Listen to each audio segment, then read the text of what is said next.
আসসালামু আলাইকুম। তোমাদের জন্য আজকে নিয়ে আসলাম বিজোড় ক্রমের যে কোনো সংখ্যার ম্যাজিক বর্গ খুব সহজে কিভাবে নির্ণয় করবে। চলো শুরু করা যাক।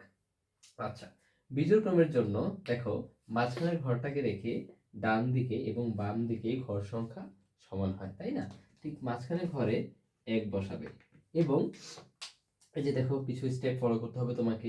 কোণাকুণি যেতে হবে, ডানে গিয়ে একদম নিচে, উপরে গিয়ে একদম বামে এবং নিচে গিয়ে কোণাকুণি যেতে হবে। চলো দেখি কিভাবে। দেখো, এক, এটা হলো এই ঘরের শেষ সীমার একটা সংখ্যা, তাই না? এখন আমি কি করব, ডানে গিয়ে একদম নিচে যাব। এই যে 2 নম্বর লাইনটা, ডানে গিয়ে একদম নিচে যাব। 2, 3, 4, তারপর কোণাকুণি উঠতে হবে, তাই না? তারপরে দেখো, উপরে গিয়ে একদম বামে। কি, উপরে গিয়ে একদম বামে, তাহলে 5, তারপর কোণাকুণি 6, 7। এখন দেখো, এটা কিন্তু শেষ সীমানার সংখ্যা না, তাই না? তাহলে আমরা কি করব, এর নিচে যাব, নিচে গিয়ে কোণাকুণি 8, 9, 10, তাই না? তারপরে দেখো, ডানে গিয়ে একদম নিচে যাওয়া যাচ্ছে, হ্যাঁ যাওয়া যাচ্ছে। 11, 12, আচ্ছা। উপরে গিয়ে একদম বামে কি যাওয়া যাচ্ছে? যাওয়া যাচ্ছে। 13, 14, তারপরে কি যাওয়া যাচ্ছে না, কারণ এটা শেষ সীমানার অঙ্ক না, তাহলে নিচে যাব। তারপরে একদম কোণাকুণি।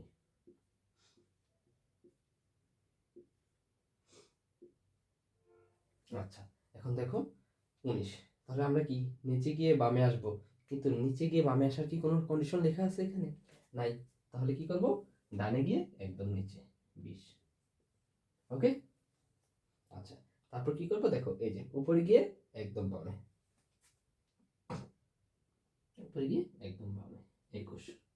আচ্ছা, তারপরে কি, এটা কি শেষ সীমানার সংখ্যা না? তাহলে নিচে নামবো, নিচে গিয়ে কোণাকুণি।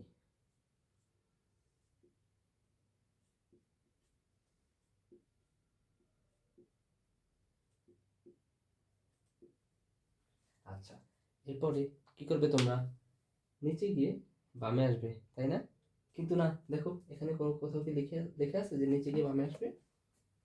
না। তাহলে কি করব, জাস্ট নিচে লিখে দেব। বুঝতে পারলে?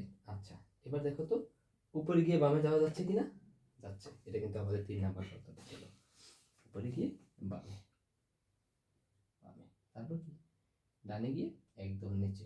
এই যে ডানে গিয়ে একদম নিচে।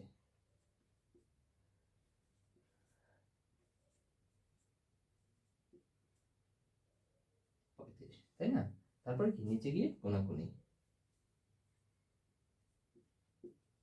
35, তারপরে কি, উপরে গিয়ে বামে যাওয়া যাচ্ছে না, উপরে গিয়ে একদম বামে কোণাকুণি 39। তারপরে কি, ডানে গিয়ে নিচে।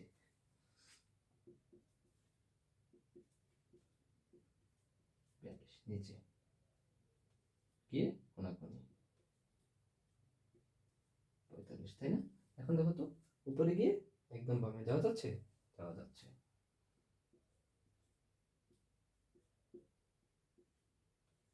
40, তারপর ডানে গিয়ে একদম নিচে, ডানে গিয়ে একদম নিচে 50। বুঝতে পারলে? এখন দেখো, ডানে গিয়ে তুমি একদম নিচে যেতে পারবে, উপরে গিয়ে একদম বামে যেতে পারবে, তাই না? তোমাকে কিন্তু এখানে লেখা নাই যে বামে গিয়ে একদম নিচে যেতে পারবে। বুঝতে পারছো? তোমার সবসময় এই দুইটা কন্ডিশন মাথায় রাখতেই হবে, ঠিক আছে? এগুলো অটোমেটিক তোমার মাথায় চলে আসবে, এটার জন্য সমস্যা নেই, কিন্তু এই দুইটা কন্ডিশন যেন তোমার হেরফের না হয়। আচ্ছা, এটা কত বর্গের ছিল? 7 বর্গের, তাই না? দেখো, 7 বর্গের এতে সমষ্টিটা হবে কত? n into n square plus 1। তাহলে এখানে তুমি যদি 7 বসাও,